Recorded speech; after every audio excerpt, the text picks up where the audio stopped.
రంగారెడ్డి జిల్లా చేవెళ్లలో ట్రాఫిక్ పోలీసుల అత్యుత్సాహం. చేవెళ్ల మండల కేంద్రంలోని ప్రభుత్వ కళాశాల వద్ద శంకర్పల్లికి వెళ్లే రోడ్డులో Chevella traffic CI Venkatesham, constable Srinu, home guard Keshavulu ముగ్గురు కలిసి డ్రంక్ అండ్ డ్రైవ్ నిర్వహించే క్రమంలో డ్రంక్ అండ్ డ్రైవ్ లో పట్టుబడ్డ వారిపై చేయి చేసుకోవడం జరిగింది. డ్రంక్ అండ్ డ్రైవ్ లో పట్టుబడ్డ వారిపై చట్టపరమైన చర్యలు తీసుకోవాలి తప్ప వారిని కొడుతూ, తన్నుతూ, దుర్భాషలాడుతూ ఇలాంటి చర్యలకు పాల్పడడం ఏంటని మండిపడుతున్నారు స్థానిక ప్రజలు.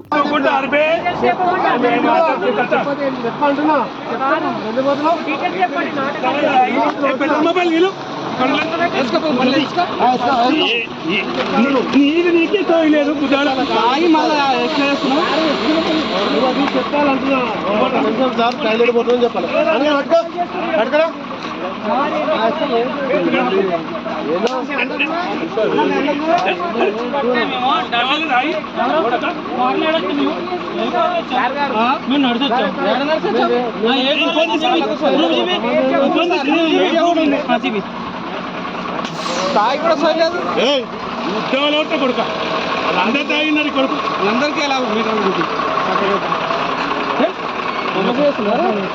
తప్పే మళ్ళీ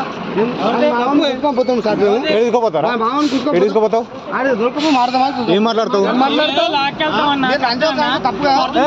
ఏమంటున్నారా నువ్వు? తప్పు